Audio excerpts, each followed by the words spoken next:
సంగారెడ్డి జర్నలిస్టులందరికీ కూడా నమస్కారం. ఇవాళ ముందు ఒక విషయం మాట్లాడి నేను సరళకు పోతా. ఇక కూర్చున్నా ఇప్పుడే అక్కడ జూపల్లి కృష్ణారావు మళ్ళా ప్రెస్ మీట్ పెట్టిండు. నేను ఒక 2 నిమిషాలు రాజకీయం మాట్లాడి మన కథలకు వస్తాయి. ఇక నేను మాట్లాడాలనుకున్నా అసలు ఇవాళంతా ఎస్ఐఆర్ మాట్లాడదామని వచ్చిన, కానీ ఆడ డ్యామేజ్ కంట్రోల్ నిన్నంతా ఆగమైపోయారు కదా కాంగ్రెస్ వాళ్ళు. గోల్ కొట్టమనుకుంటే సెల్ఫ్ గోల్ అయిపోయింది నిన్న. ఇంకా ఏం చేయాలో అర్థం కాక డ్యామేజ్ కంట్రోల్ స్టార్ట్ చేసిండు. అది కూడా ఏమైందంటే పప్పుల కాలేశారు మళ్ళా. ఇప్పుడు మళ్ళొక్కసారి అలా బట్టలు ఇప్పే పని పెడతాయి. ఇక అది మా సంగారెడ్డి జర్నలిస్టుల సాక్షిగా, రాష్ట్ర ప్రజల సాక్షిగా, మా సంగారెడ్డి బీఆర్ఎస్ కుటుంబ సభ్యుల సాక్షిగా వాళ్ళ కథ ఏందో, వాళ్ళ మాటలేందో, వాళ్ళ లెక్క ఏందో ఒక్కసారి చెప్పుదామని అనుకుంటున్నా. ఇక సరే నిన్నేమైందో మీరు అందరు చూసినారు. 2 భాగాలు, కానీ ఒకటి వాళ్ళ జూపల్లి మళ్ళీ మాట్లాడడానికి ఆయన సంగతే చెప్తా. నిన్న జూపల్లి కృష్ణారావు గారు మన కేటీఆర్ గారు మాట్లాడితే 11 గంటలకు తెలంగాణ భవన్ వస్తున్నా చూసుకుందాం, నేను చెప్పింది తప్పైతే అక్కడే రాజీనామా చేసిపోతా అని డైలాగ్ కొట్టిండా. నేను వాస్తవానికి సిద్దిపేటలో ప్రోగ్రాం ఉండే నాకు. సరే కేటీఆర్ గారు ఫోన్ చేసి జూపల్లి వస్తుంది కదా మీరు కూడా రండి, మీరు ఆర్థిక మంత్రి, మీరైతే బరాబర్ ఉంటుంది రండి అంటే నేను బయలుదేరి ప్రోగ్రాంలన్నీ క్యాన్సిల్ చేసుకొని హైదరాబాద్ పోయింది. జూపల్లి 11 బజే వస్తాడు కదా, నేను 10 బజేకి కూర్చున్నా. ఇక వస్తాడేమో మంచిగా షాల్వా కప్పి బోకే ఇచ్చి మంచిగా మాట్లాడదామని కూర్చున్నాం. వచ్చిందా మరి? రాలేదు. చెప్పుడేమో సవాలేమో నేనే తెలంగాణ భవన్కి వస్తా అన్నాడు. మరి ధైర్యం జాలినట్టుంది. తోక ముడిచిండు. నేను భవన్కి రాను, అసెంబ్లీ ముంగట అమరవీర స్తూపం కాడు ఉంటే గిడికే రాండ్రి అన్నాడు.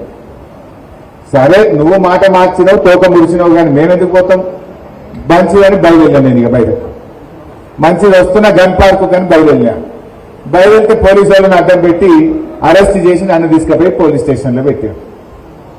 ఆ పోలీస్ స్టేషన్లోకి వెళ్ళి కూడా మళ్ళీ మీడియా సాక్షిగా జూపల్లికి ఒక చేసిన మంచిగా స్టిక్కర్ అక్కేసిన, జూపల్లి రమ్మంటివి నీ పోలీసు వాళ్ళని అడ్డం పెట్టి ఆపి మరి ఈడికే రా పోలీస్ స్టేషన్లో మాట్లాడుకుందాం, నీ పోలీసులే కదా, నీ గవర్నమెంటే కదా, దమ్మంటికి రా అని చెప్పిన.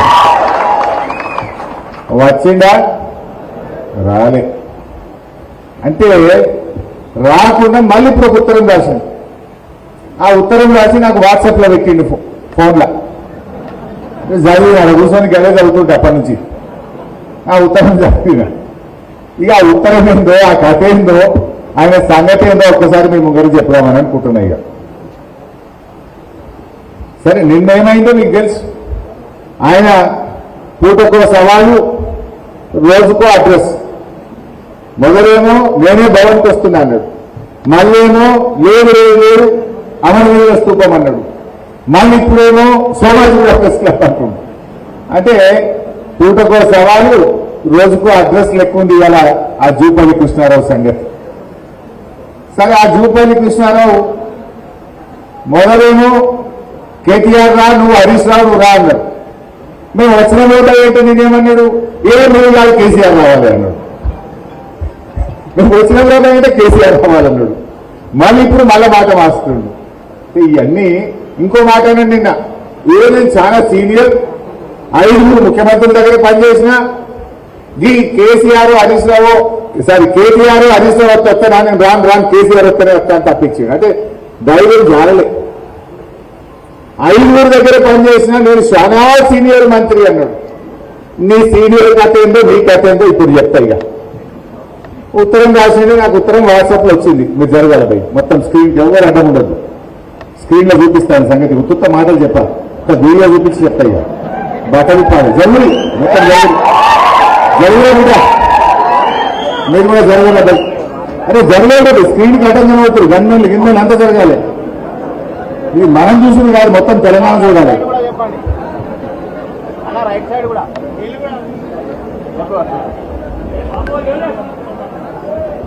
రైట్. జూపల్లి కృష్ణారావు ఇవాళ ఉత్తరంలో ఏం రాసింది అంటే బాబు మీరు కూడా జరగాలి బిడ్డ అంటే వాళ్ళ కూర్చు బుద్ధిమంతులు వాళ్ళు కూర్చున్న వాళ్ళకి కనబడాలి కదా బిడ్డ జర ప్లీజ్ ఇవాళ ఆమె కింద కూర్చోడు ఏమనుకోకపోతే ఎంత చదువు నీకు కనబట్టలేదా నువ్వంతా ఇక తప్పదే ఏమనుకోలేదు ఇక వాళ్ళు కనబడతారు చలో అన్న నూరా వాళ్ళు కొట్టున్నా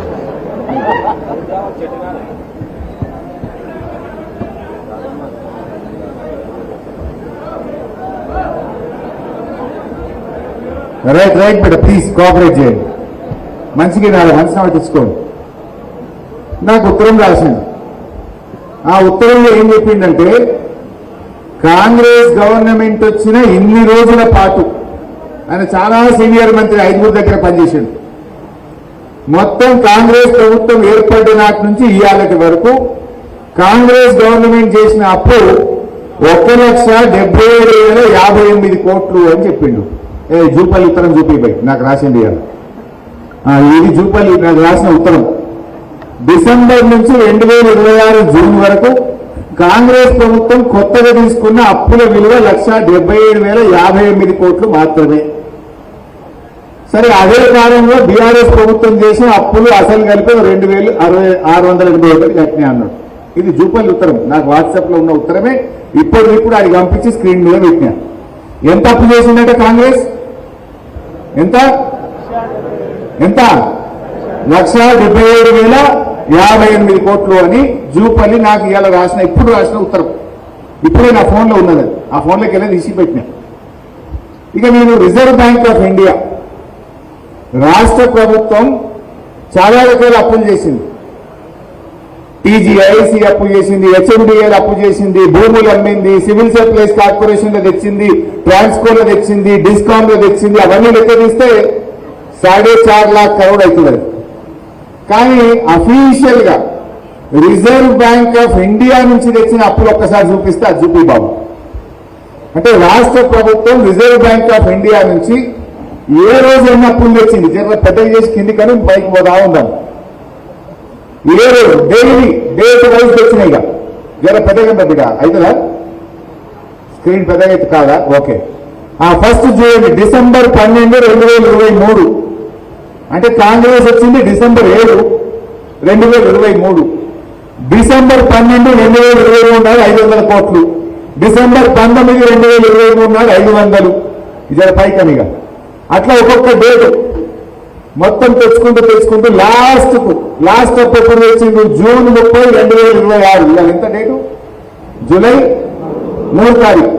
లాస్ట్ అప్ ఎప్పుడు తెచ్చిందంటే జూన్ 30, 2026 నాడు 2,000 కోట్లు అప్పు తెచ్చిండు. అది 175వసారి రిజర్వ్ బ్యాంక్ ఆఫ్ ఇండియాలో తెచ్చిన ఎఫ్ఆర్బిఎం అప్పు.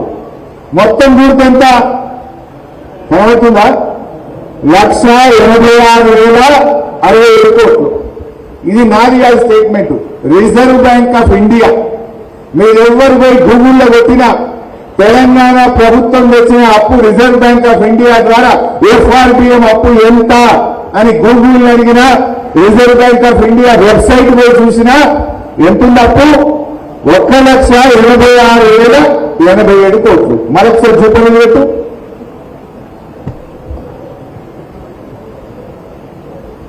జూపల్లి పెట్టు. ఇది 1,86,000 ఏం చెప్పింది Reserve Bank of India. Jupally ఏం చెప్పిండు అంటే 10,000 కోట్లు మింగిందా? ఇది ఒక్క ఎఫ్ఆర్బిఎం అప్పు. అన్ని కలిపితే కథ వేరు. ఇంకొక డాక్యుమెంట్ చూపిస్తాయి. ఇక రేవంత్ రెడ్డి మొన్న అసెంబ్లీలో నేను గట్టిగా పట్టుకున్నా, నువ్వు చాలా అప్పులు చేసినావని మాట్లాడంగా డేట్ కూడా చెప్తా. మీరు అసెంబ్లీ గూగుల్ కోసి కొట్టండి. మార్చి 18, 2026 అసెంబ్లీలో మేము గట్టిగా నిలదీస్తే రేవంత్ రెడ్డి మాట్లాడిన వీడియో చూపిస్తా. మార్చి 18, 2026 నాడు అసెంబ్లీలో రేవంత్ రెడ్డి మాట్లాడుతూ మా గవర్నమెంట్ 27 నెలల్లో చేసిన అప్పు 3,47,000 కోట్ల 294 కోట్లు అని చెప్పాడు రేవంత్ రెడ్డి. అసెంబ్లీలో చెప్పిన మాట 3,47,294 కోట్లు అప్పు చేసినాము అని అసెంబ్లీలో రేవంత్ రెడ్డి చెప్పిండు. ఈ మాట 5 నెలల కిందిది. ఇంక 5 నెలలు కలిపితే 4.5 లక్షలు అవుతుంది. 5 నెలల కిందనే అసెంబ్లీలో రేవంత్ రెడ్డి అని చెప్పిండు. ఒక్కసారి ఆ వీడియో చూద్దాం. 3,47,294 కోట్లు మేము అప్పు చేసినాం అధ్యక్ష. ఎప్పటి నుంచి? 1/12/2023 నుంచి అధ్యక్ష. బాగా సభ్యులంగా వినాలి. 28/2/2026 వరకు దాదాపుగా ఈ 27 నెలలలో మేము తెచ్చిన అప్పు 3,47,294 కోట్లు అధ్యక్ష. మేము తెచ్చిన అప్పుతో ఇవన్నీ కలిపితే 3,47,294 కోట్లు మేము అప్పు చేసినాం అధ్యక్ష. జూపల్లి ఎంత చెప్పింది కదా? ఎంత మళ్ళీ చెప్పారు జూపల్లి? ముఖ్యంగా రేవంత్ రెడ్డి ఏమన్నాడు? 3,47,000. అది ఎన్ని రోజులలో? 27 నెలల గవర్నమెంట్. అంటే ఇది ఏ తారీఖు చెప్పిందంటే జూన్ 18 నాడు చెప్పిన మాట. సారీ, మార్చి 18 నాడు చెప్పింది. ఇయర్ ఎంత డేటు? జూలై 3. అంటే ఏప్రిల్, మే, జూన్, జూలై 4 నెలలు అయింది కదా. ఇంక 4 నెలలు కలిపితే 4,500,000 అవుతుంది. 4 నెలల కిందనే రేవంత్ రెడ్డి 3,47,294 కోట్లు అప్పు చేసినా అని ఎక్కడో చెప్పలే, నిండు అసెంబ్లీలో చెప్పిండు. మరి జూపల్లి ఏమంటుంది? 1,77,58 కోట్లు. ఇప్పుడు ఎవరిని కరెక్టు? రేవంత్ రెడ్డి కరెక్టా? జూపల్లి కరెక్టా? మీ రిజర్వ్ బ్యాంక్ ఆఫ్ ఇండియా పే 1,86,000 ఉంది. అన్ని కలిపితే 3,47,000 చేసిన అని రేవంత్ రెడ్డి చెప్పిండు. జూపల్లి ఏమన్నాడు? అంటే ఇప్పుడు ఎవరు రాజీనామా చేయాలి? ఎవరు చేయాలి రాజీనామా? పాలమూరు బిడ్డలైతే, పౌరుషం ఉంటే, సీను నెత్తులుంటే తక్షణమే రాజీనామా చేయిస్తారు జూపల్లి.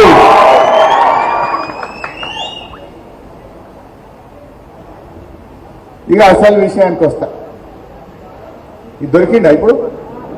బట్టలు ఇప్పినామా బరాబర్? రైట్. నెక్స్ట్ విషయం చెప్తారు. ఇక రెండవ మాట ఏమన్నాడు? మనం తయారుగామనుకున్నారు వాళ్ళు. ఆడ చెప్తే అర్ధగంటలో బయట పెట్టినాం మనం. ఒకటే అర్ధగంటల. రెండో ముచ్చట, బీఆర్ఎస్ పార్టీ 8 లక్షల కోట్ల అప్పు చేసిందని మన మీద బట్టగాల్సి మీద వేస్తున్నారా? అప్పుడేమో అసెంబ్లీ ఎన్నికల ముందు బట్టి విక్రమార్క ఏమన్నాడు? కాంగ్రెస్ పార్టీకి 100 ఏళ్ల చరిత్ర ఉన్నది. అరే గిన్ని గ్యారంటీలు చెప్తున్నారు మీరు. 4,000 పింఛన్ అంటున్నారు, మహిళలకు 2,500 అంటున్నారు, 15,000 రైతు బంధు అంటున్నారు. గింతగానే చెప్తున్నారు. ఎట్లయితే ఈ పైసలు ఉంటాయా అని ఎవరో విలేకరు అడిగాడు. అడిగితే బట్టి గారు ఏమన్నాడు? అరే మాది 100 ఏళ్ల చరిత్ర కాంగ్రెస్ పార్టీని, పైసలు ఎట్లా సంపాదించాలో మాకు తెలుసు, ప్రజలకు ఎట్లా ఇవ్వాలో మాకు తెలుసు అని డైలాగ్ కొట్టినప్పుడు. ఇప్పుడేమంటారు? చెయ్యశాతగాక నడపశాతగాక అబద్ధాలు చెప్పి 8 లక్షల కోట్ల అప్పని తప్పించుకునే ప్రయత్నం చేస్తున్నారు. నేను గీడ మాట్లాడు బీఆర్ఎస్ కార్యకర్తల మధ్య మాట్లాడు కాదు. నిండు అసెంబ్లీలో మిస్టర్ జూపల్లి, నువ్వు కాదు, నీ ఆర్థిక మంత్రిని, నీ ముఖ్యమంత్రిని కూర్చోబెట్టి అసెంబ్లీ సాక్షిగా మిమ్మల్ని కలుగు పారేసిన. నువ్వేంటో చర్చ అంటున్నావు. గీడేని చర్చ? అసెంబ్లీలో మాట్లాడినా. నిన్ను, నీ ముఖ్యమంత్రిని, నీ ఉప ముఖ్యమంత్రిని, ఆర్థిక మంత్రిని, మొత్తం నీ క్యాబినెట్ ను, నీ కాంగ్రెస్ పార్టీ ఎమ్మెల్యేలను కూర్చోబెట్టి నిండు అసెంబ్లీలోనే బీఆర్ఎస్ పార్టీ ఎఫ్ఆర్బిఎం కింద, కార్పొరేషన్ల కింద అన్ని రకాలుగా రాష్ట్ర ప్రభుత్వం కట్టాల్సిన అప్పు అంత కలిపి 4,17,000 కోట్లు మాత్రమే. తప్పైతే ఇక్కడే చెప్పండి, మాట్లాడదాం, నేను రెడీ అని లెక్కలన్నీ కూడా పూసగుచ్చినట్టు అసెంబ్లీలో చెప్పిన. అసెంబ్లీలో చెప్తే ఒక్కళ్ళు ఎవరే తలకాయలు కిందికేసుకున్నారు. అరే ఇప్పటికన్నా 7 లక్షలు 8 లక్షలని అడ్డగోలు కుంతలు బయలుదేరి నేను అసెంబ్లీలో మిమ్మల్ని కూర్చోబెట్టి ఇక్కడనే లెక్క చెప్తున్నా. కార్పొరేషన్ అప్పులు, ప్రభుత్వం తెచ్చిన అప్పులు, రాష్ట్ర ప్రభుత్వం కట్టాల్సిన అన్ని కలిపి 4,17 అని నిండు అసెంబ్లీలో చెప్పిన. ఒకవేళ నా లెక్క తప్పైతే మీదే గవర్నమెంట్, మీకు అధికారులు ఉన్నారు, వాడు ముఖ్యమంత్రి ఉన్నాడు, ఆర్థిక మంత్రి ఉన్నాడు, మేము ప్రతిపక్షంలో ఉన్నాం అని అసెంబ్లీలో లేచి బల్ల బుద్ధి చెప్తే ఒక్కడు మాట్లాడలే. ఒక్కసారి గా వీడియో చూద్దాం. ప్రభుత్వ 10 ఏళ్ల కాలంలో రాష్ట్ర ప్రభుత్వం కట్టే అప్పు మేము చేసింది కేవలం 4,15,000 కోట్లు మాత్రమే, including FRBM loan, Kaleshwaram loan, mission Bhagiratha loan, కార్పొరేషన్లు అప్పు తీసుకొని రాష్ట్ర ప్రభుత్వం కట్టేది కూడా కలుపుకొని 4,17,000 మాత్రమే. దీని మీద ఎప్పుడు ఎక్కడ ఏ టీవీ డిబేట్ కైనా, ఎక్కడ బహిరంగ చర్చకైనా, ప్రజల మధ్యనైనా, శాసనసభలోనైనా ఐఎమ్ రెడీ ఫర్ డిస్కషన్ అధ్యక్ష. ఇకపోతే అధ్యక్ష, ఈ పాలన వీళ్ళ 2 ఏళ్ల పాలన, ఈ 2 ఏళ్ల పాలనలో అధ్యక్ష 2025-26లో బడ్జెట్ లో ఏం పెట్టారంటే 67,339 కోట్లు అప్పు తీసుకున్నామని పెట్టారు. అది యాజ్ ఆన్ February 28 పెట్టినారు. బట్ యాజ్ ఆన్ టుడే, ఈ రోజుకు 88,840 కోట్లు ఈ ఆర్థిక సంవత్సరంలో ఈ కాంగ్రెస్ ప్రభుత్వం అప్పు చేసింది అధ్యక్ష. అదేవిధంగా అధ్యక్ష, మీ లెక్కల ప్రకారం ఈ ఆర్థిక సంవత్సరం ఎఫ్ఆర్బిఎం అప్పులు, కార్పొరేషన్ల ద్వారా చేసిన అప్పులు అన్ని కలిపితే 1,77,794 కోట్లు. ఒక్క ఇయరే, ఇంకా 10 రోజులు ఉంది. ఈ ఒక్క సంవత్సరమే మీరు చేసిన అప్పు 1,77,794 కోట్లు. ఇంత 10 చాలా ఉన్నది. ఒకటే ఏడాది 1,77,000. 2 ఏళ్ళు నిండే వరకు రేవంత్ రెడ్డి ఏం చెప్పిండు? 3,47,000 అయింది. ఇప్పుడు లెక్క తీస్తే 4,5 లక్షలు అయింది. మరి జూపల్లి ఏమన్నాడు? అరే నువ్వేమో సీనియర్ మంత్రి అంటూ, నా అంత తెలివి ఎవరికి లేదంటూ, నీ గవర్నమెంట్ ఎంత అప్పు చేసిందో కూడా తెలియని చాతగాని మంత్రివి నువ్వు. అబద్ధాలు మాత్రమే మాట్లాడే మంత్రి. ఇంకా నువ్వు చర్చ, నీతో మాట. నేను ఉత్తగా మాట్లాడలే కదా, అసెంబ్లీ లెక్క చూపినా, నీ రేవంత్ రెడ్డి చెప్పిన లెక్క చూపినా. ఇంకా ఇంకా మంచి సాక్ష్యం చెప్తా. నీది కాదు, నాది కాదు. ఈ రాష్ట్రాలు ఎంత అప్పు చేస్తాయి, ఆ డాక్యుమెంట్ ఉన్నదే, కాగ్ రిపోర్ట్ ఉంటే రెడీ పెట్టుకున్నావు. నేను చెప్పలే నీకు మొదలు. చూడు, రాష్ట్రాలు నువ్వు కాంగ్రెస్ గవర్నమెంట్ చెప్పుడు, బీఆర్ఎస్ చెప్పుడు కాదు. ఈ దేశంలో ఏ రాష్ట్రం ఎంత అప్పు చేసింది, ఎట్లా నడుస్తుంది అనేది CAG, controller and auditor general of India, it is an independent authority. వాళ్ళు మొత్తం లెక్కలు తీస్తారు. Controller and auditor general of India. ఇది కాగ్ అంటారు, షార్ట్ ఫామ్ లో కాగ్ రిపోర్ట్ అంటారు. 2023-24 కాగ్ రిపోర్టు ఇదే కాంగ్రెస్ పార్టీ అసెంబ్లీలో ప్రవేశపెట్టింది. ఆ కాగ్ రిపోర్ట్ లో కూడా చాలా స్పష్టంగా ఏం చెప్పిందంటే, రాష్ట్ర ప్రభుత్వం కట్టే అప్పు కేవలం 4,15,000 కోట్లు మాత్రమే అని కాగు కూడా చెప్పింది. అది అసెంబ్లీలో పెట్టింది కూడా ఈ కాంగ్రెస్ గవర్నమెంటే. ఇప్పుడు నువ్వు 8 లక్షలు అంటున్నావు కదా, మరి ఆ కాగు రిపోర్టు 4,15,000 అసెంబ్లీలో పెట్టినప్పుడు ఈ రిపోర్టు తప్పు అని రాష్ట్ర ప్రభుత్వం కాగు ఉత్తరం రాయాలి కదా. 2 సంవత్సరాలైనా ఎందుకు ఉత్తరం రాయలే అంటే, బరాబర్ నేను చెప్పిన 4,17 నేను చెప్పినా 4,15 అని కాగు చెప్పింది. అందుకే 2,000 కోట్లు కాగు తక్కువనే చెప్పింది తప్ప ఎక్కడ ఎక్కువ చెప్పలేదు. అంటే ఈ కాంగ్రెస్ చాతగాక, ప్రభుత్వాన్ని నడపలేక, బీఆర్ఎస్ మీద నెపం నెట్టి అబద్ధాలతోని, గోబల్స్ తోని ప్రచారం చేస్తా ఉన్నారు. ఇవాళ క్లియర్ అయిందా? ఇప్పుడు ఇంకా ఇంకా ఇంకా జూపాలు ఇంకా ఏమైనా జిమ్మిక్కులు చేస్తావా? ఇంకా ఇప్పటికైనా సోయి తెచ్చుకో. నువ్వు రేవంత్ రెడ్డి అసెంబ్లీలో చెప్పిన వీడియో చూసుకో. జూపల్లి గారు, నేను అసెంబ్లీలో మాట్లాడిన వీడియో, మీ రేవంత్ రెడ్డి మాట్లాడిన వీడియో, ఆర్బీఐలో మీరు ఎన్ని అప్పులు చేసిన వివరాలన్నీ కూడా రివర్స్ లో మీకు వాట్సాప్ లో పంపుతున్నా. చదువుకో, రాజీనామా చెయ్యి అని చెప్పి నేను సవాల్ తీసుకుంటా ఉన్నా. నువ్వు నాకు ఉత్తరం వాట్సాప్ లో పంపినావు కదా, నేను నీకు వాట్సాప్ లో పంపుతున్నా.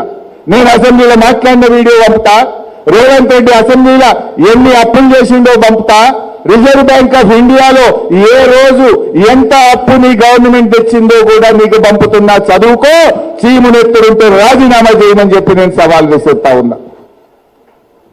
ఇది దీని సంగతిగా.